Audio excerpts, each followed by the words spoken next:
Here we look into Fairclough's model of critical discourse analysis, which is also commonly known as 3D model in discourse studies.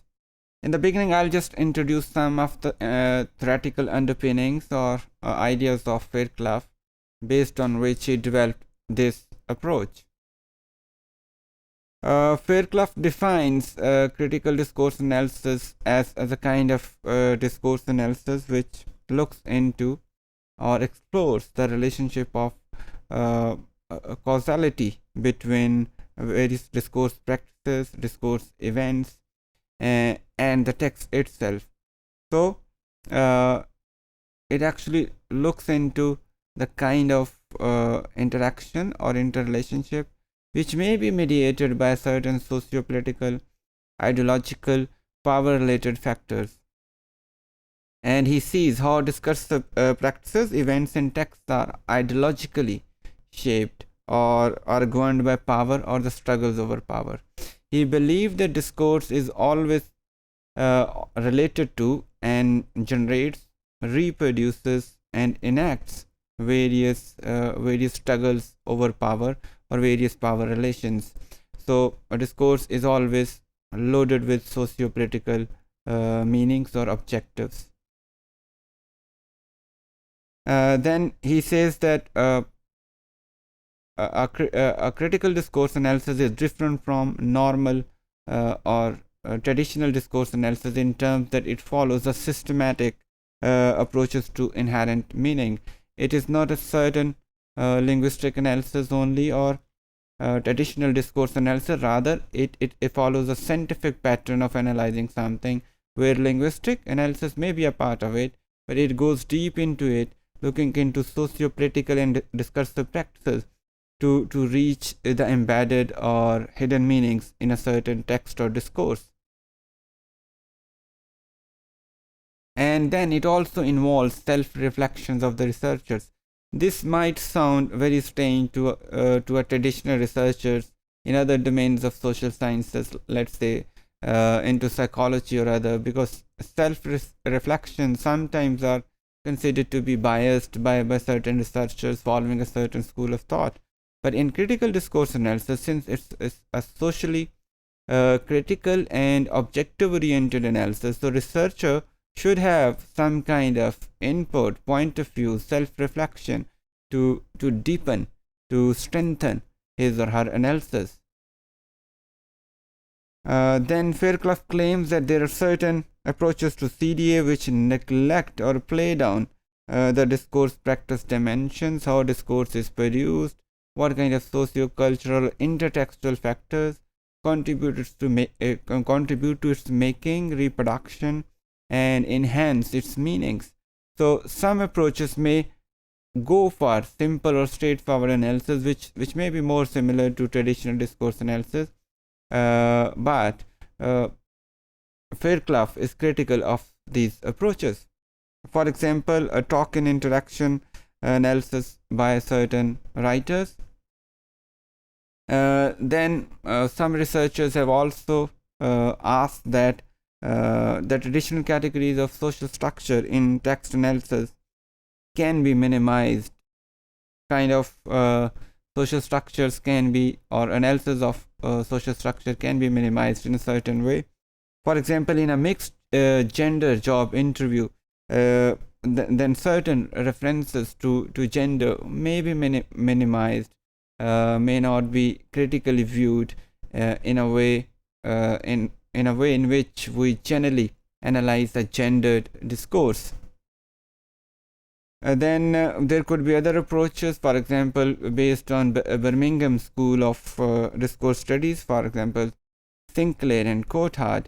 They also ignore an important type of variability in language use. This variability is usually embedded in the text, and this kind of variability we can see is the soul of contemporary critical discourse analysis.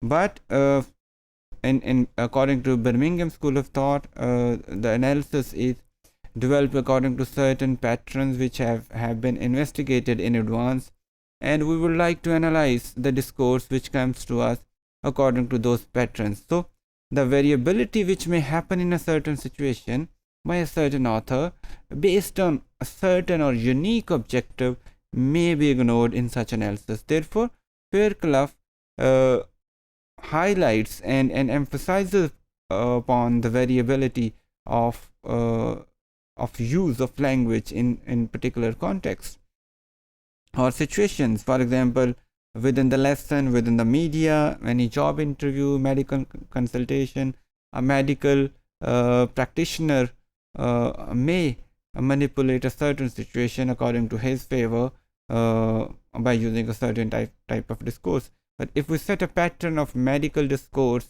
or interaction and we do not leave any margin for other types of possible uniqueness, then probably we are minimizing the scope of a proper discourse analysis, of which Fairclough is quite critical.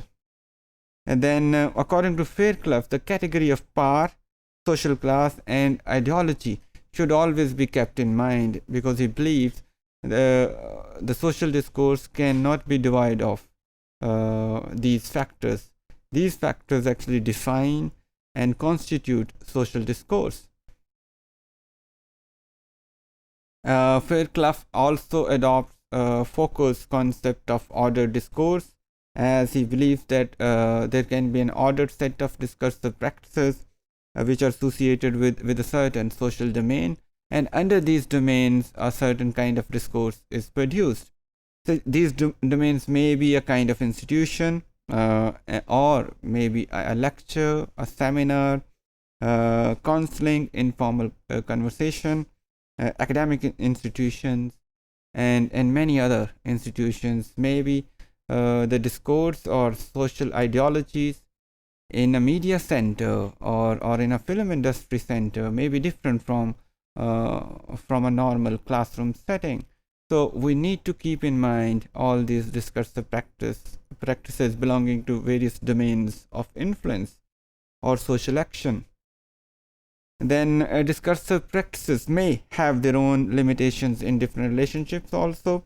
For example, we can use different social practices or different social practices in different social situations. We do not use the same social situations in all kinds of social practices. But there could be some social practices or some kind of social situations which can be manipulated to produce similar discourse practices, or some discourse practices can be used as alternatives in similar situations. And then there could be a relationship of opposition between various discourse practices based on their ideological or political viewpoints. So there cannot be a set pattern in which we can frame that a certain discourse practice or way of developing, consuming a certain discourse would remain the same throughout the history of a discourse or throughout the use of that discourse in various social situations. The same discourse can be manipulated, can be exploited, can be used in different ways in different situations, and that different use or the variability of use actually contains very important social meanings, and which becomes a kind of an ideal analysis for a typical critical discourse analyst. Fairclough has also described the discourse practice dimension as something which involves production, consumption, and distribution of text. It also includes not only the production and consumption, how it is perceived, but also how it is distributed or spread over to the general public or to the masses in a community, or even to relevant people in the community. And this may be in a kind of chain relationship, kind of pattern, or any other pattern. Then there are certain settled chains of discursive practices within or between orders of discourse, across which texts are shifted and transformed in a systematic way. Usually we have certain settled patterns, but as I said earlier, they can be changed, and their change has a lot of meaning, important meaning for an analyst. Then we need to focus on the ideological analysis also, but we should be careful because ideological analysis is not without criticism. Some people really criticize ideological analysis based on the assumption that some of the people who are involved in ideological analysis, they believe that they have a privileged access to the truth. They consider that they are right and they know the truth, and based on that they analyze the discourses produced by others.